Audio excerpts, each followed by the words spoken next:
Well, that door looks pretty good. I just installed it. I painted the doors from before. I took all the hardware off, took the old hinges off, put new hinges on, and just rehung this door. Okay, if you want to watch that, that's what I did on this video. Okay, I could leave 2 hinge pins down here on the ground. I'm going to do that. These are brand new. There's no grease on them. There's no dirtiness on it, or greasy marks or anything like that. These are basically dry. I mean, I can feel just slight. So I leave 2 of them down there, and I leave 1 in my nail bag. And I leave it in a strategic place in my nail bag so I know where it's at so I can grab it. Okay, so I'm just going to leave it down in my nail bag. In fact, if those are greasy, which you know, some can be, I'm gonna just stick them all in my nail bag. Okay. I'm gonna take this door, and usually I try to carry it in the same way all the time, but this way I'm doing it different because the hinges are facing that way, and I don't want to flop the door all around and all that kind of stuff. And just watch what you're doing. Be careful not to bang anything or anything like that. Look at that. I usually carry it in. I don't carry it in that way generally. I shouldn't have done that because that's the bottom of the door. I want the top of the door.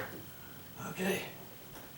And I got my back support on and my knee brace and everything, and I can just swivel this around. Just be careful and try not to whack your doors, your walls and stuff. Now all I care about is the top hinge. I don't care if the bottom 2 line up or anything. All I want to do is get my hinge pin just in the top knuckle and the top knuckle on the door frame. That's it. I don't want to do anything else. Okay? Just lining that up. Grab my first hinge pin. And I'm just going to do that. That's it.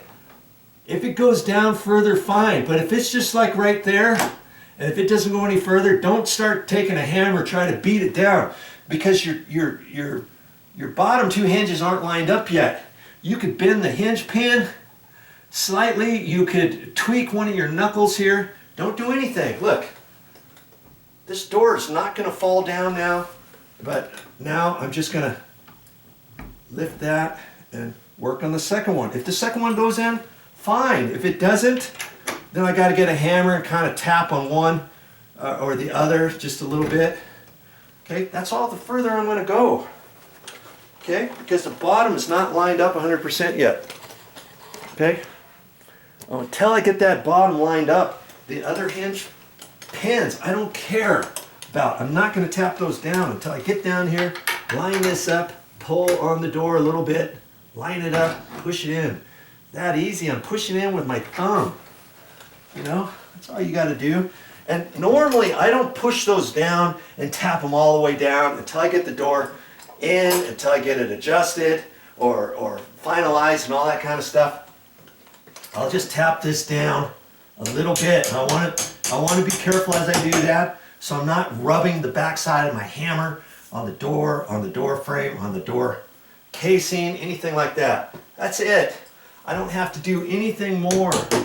I'm not going to tap those pins down all the way until I'm 100% happy with this door on the way it is. Because if I forgot to fix this, or for some reason this door shifted and I got to mess with the door, maybe I have to tweak one of the door knuckles, the knuckles. Well, then I got to take the door back off, right? So then I don't want to start messing with this. I want this to be nice and easy so that I can pull these hinge pins back out and all that kind of stuff. Once I get done with the entire door, that's when I'll tap everything down into place, and I'll be real careful when I do that so I don't mark up the door, the back side of the door, or the door casing. Okay, that's it so far. And you know, on this door here, I don't know if they ever put a door bumper on it or not, because see where the bottom is. It's way out here. Normally that's where your door bumper is. Could I put a door bumper on here? Yeah, I could. I could way over here until it hits that. And I might. Because see, what's going to happen when I put that door handle on, it's probably going to hit that one. See?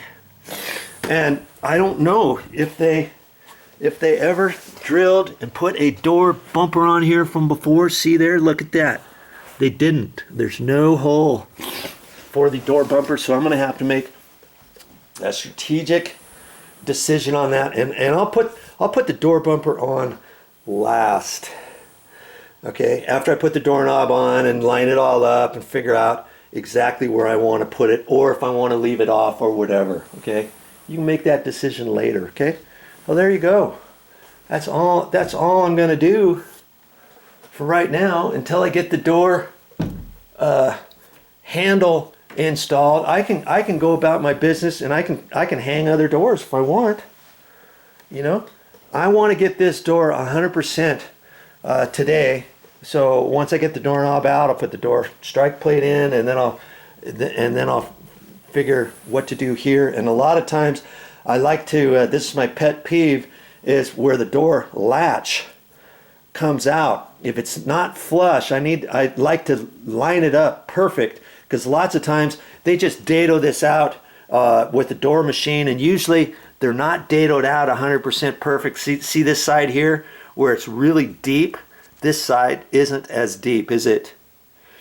And if you screw that in tight, lots of times the edge of the plate of the latch face isn't going to be flush with there. I like them flush. Now this one here was sticking way in too, but after I did my little trick, look how nice and flush that is. Look at that. See there? That's how I like to see all of them, and hopefully you do too. I'll show you that on a different video when I install that doorknob. Okay, and so that's it so far. And here's the other thing too. When we installed this carpet, we got a carpet that's a slight shag. The cut pile is kind of tall, and initially Mommy was wanting to get a thick carpet pad, a little bit thicker than what was down here. And I said, no, I don't think you want to do that. And we've got to watch it, because the other carpet, it was cut pile, a tight cut pile. It might even been slightly level loop with cut pile. I can't remember now, but it was tight.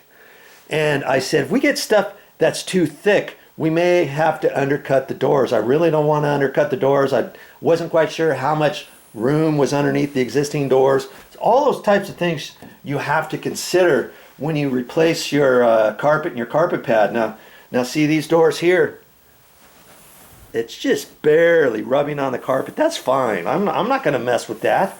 I'm not going to try to undercut the door by just a hair. See this one here?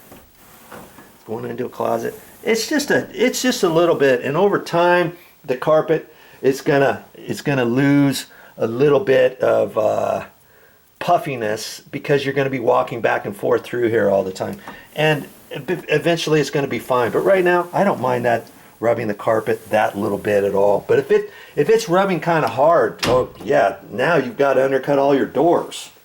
You know, that's not part of what I really wanted to do. I'm calling that good. Okay.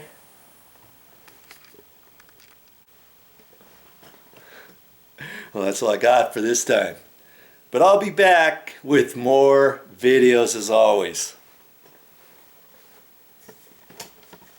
What door am I going to install next?